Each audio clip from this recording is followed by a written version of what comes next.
Welcome to our Summer SIAL Special bonus episodes of the Food Professor podcast, presented by Caddle.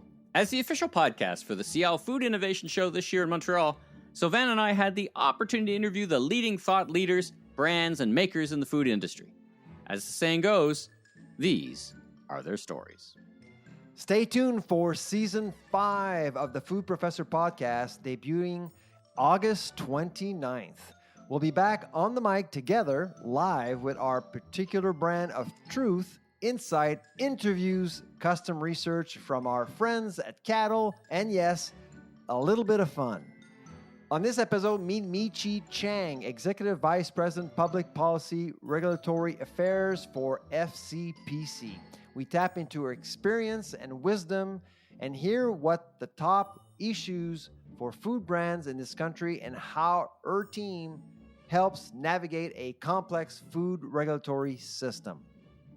Michi, welcome to the Food Professor podcast here at SIAL. How are you? I'm well. Thank you so much for having me, Michael. Thanks so much for sitting down with us and chitting and chatting. It's a busy show. You're on the stage. You're moving around. This must be fun for you. I mean, you know, you work in the work defending or representing the industry, and then you come to see it live and living, right? Yes, I'm a foodie at heart, so being at the SIAL show every year is just a great experience. Yeah. Always great to see the new innovations and what's to come. Fantastic. Yeah, my head's always on swivel when I'm here because I don't know where to look. There's so much interesting stuff to look at. Exactly. And it's just a pile of fun. Well, listen, tell us, our listeners, a little bit about yourself and what you do for a living. A little bit about myself. Yes, as I said, I'm a foodie, sort of at heart, and I think that's really what's drawn me to the food and CPG industry in the first place.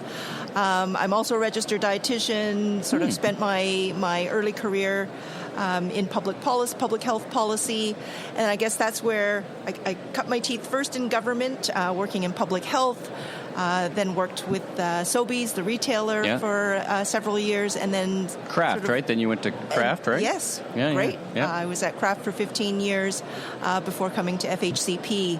So sort of done the circuit and looking at how can we grow, innovate, and compete in this sector, and sort of have that 360 view of how we can do that. Now, did you always, when you were trying to figure out what you were going to be, were you always interested in science or health or public policy? Because you're an interesting mix of all those three. You don't find a lot of people who are interested in all three at the same time.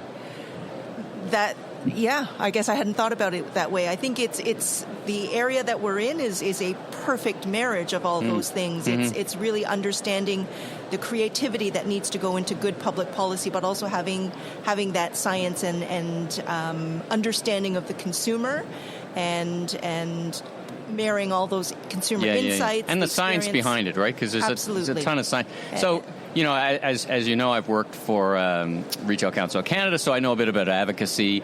And, I always used to say, I wonder if you agree with this, that a lot of advocacy is explaining unintended consequences to our political leaders and the civil service. Does that resonate with you?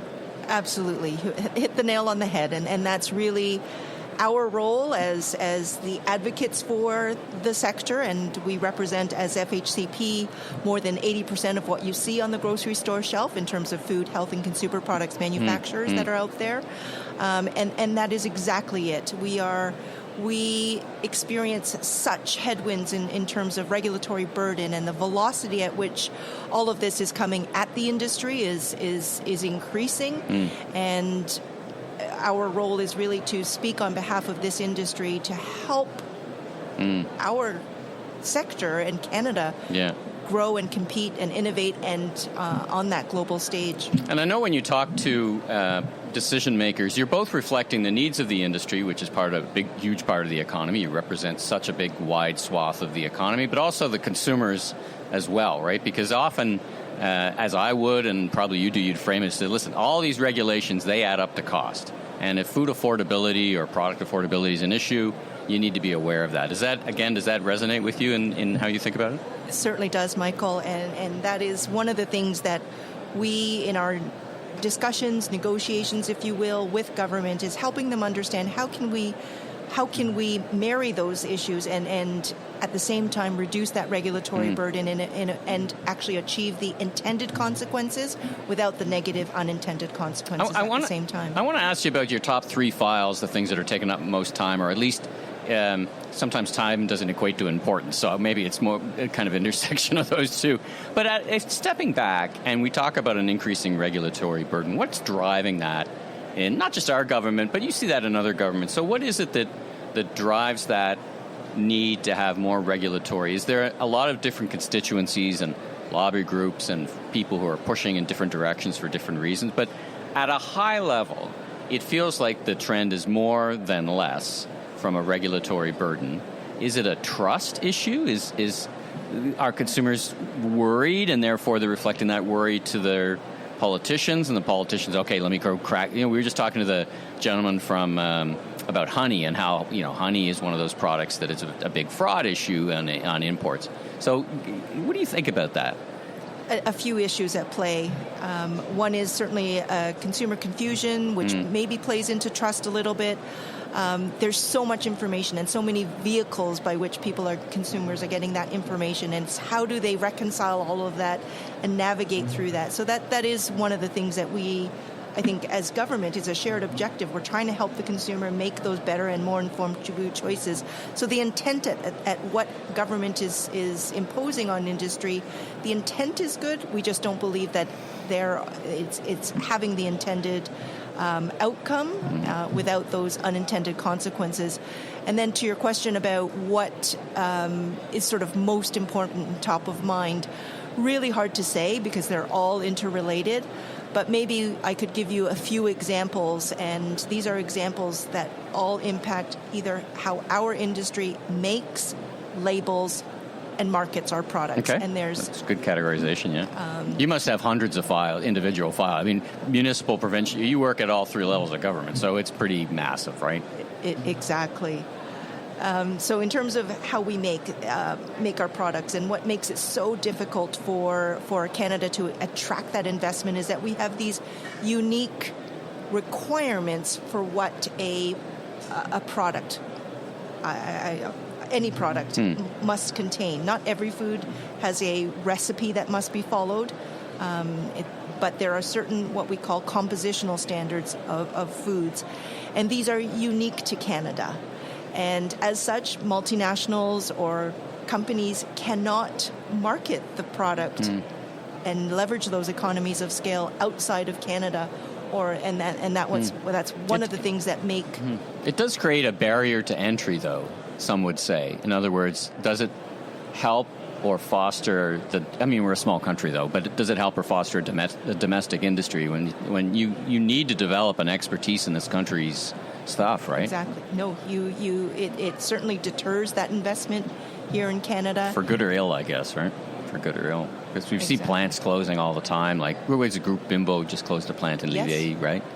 Yes. So that's so that's an issue. Sustainability's got to be a big kind of catchment issue, whether it's plastics or whatever, right? Yes, and another great example of, again, how we make our products, label our products, package our products, and then market them. So yes, from a sustainability perspective, the plastics and then the extended producer responsibility, that being the recycling programs, being different across the provinces, makes it just getting a product from concept to shelf extremely challenging. It's very complicated. Very challenging. So when I think about also other issues, it's labels.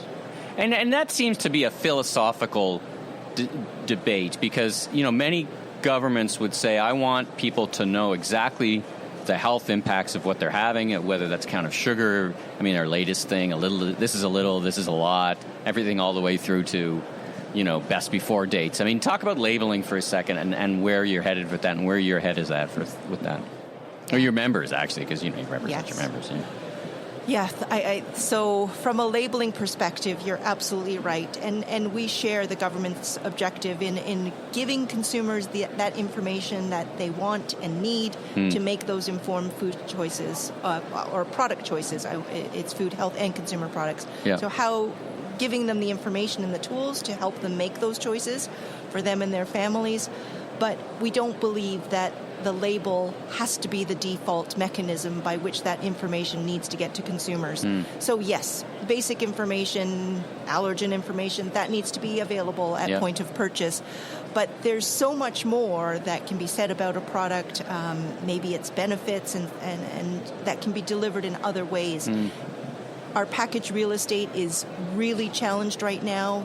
Every time government comes out with a new policy or regulatory initiative, there's a label impact. Got a couple of languages already. It's very crowded. You're trying to, just trying to get somebody to pick an item off a shelf, but you got a lot of stuff on there, right? Exactly. And at the same time, we're trying to meet the objectives of Environment Canada, so a competing objective to reduce and the size and amount of packaging that we use. So we as an industry are trying to meet the objectives of two competing giants. Kind of two competing giants. And then you've got, packaging for direct to consumer. I think there's some real innovation happening in listen, you can't sell the same product format if you're shipping it to the home. You should, but you need volume. I want to get back to something you said. It got me thinking about, and I think about it a lot, is the impact of social media. And, with AI, this is just getting worse. It's like the end of truth, basically. And how do you and your members think about that? Because I feel like there's an onslaught of nonsense coming from the platforms. We know that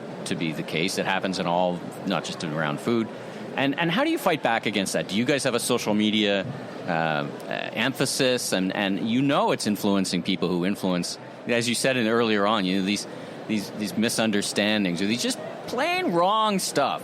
And people are putting that out for their own, I want more views, so I'm going to say some ridiculous stuff, and that's what I believe, rightly or wrongly. How do you guys get your head around that? How do your members think about that? And you know what? You couldn't have set me up better to sort of amplify this notion around labeling and finding other means. If we could come as an industry and government, come to sort of an understanding about what digital platforms might be able to be leveraged to provide that trusted education for consumers, helping them navigate through that social media noise and differing sort of messages.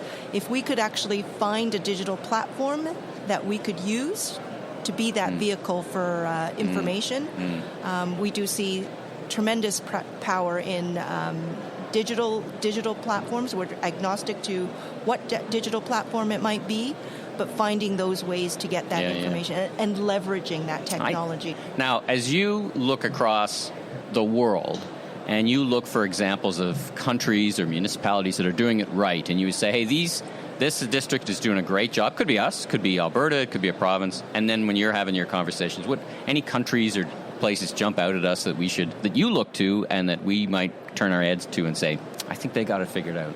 Yeah, I think that depends on what space one is looking at. I think if I were to, again, just build on this digital labeling concept, the United States and Europe is really leveraging it in really powerful ways and effective ways, that being the most important. When it comes to making products, I'll use, it's a very specific product, but it's a product I think that many Canadians can relate to because we were in a shortage situation for the last couple of years, and that's infant formula. Sure.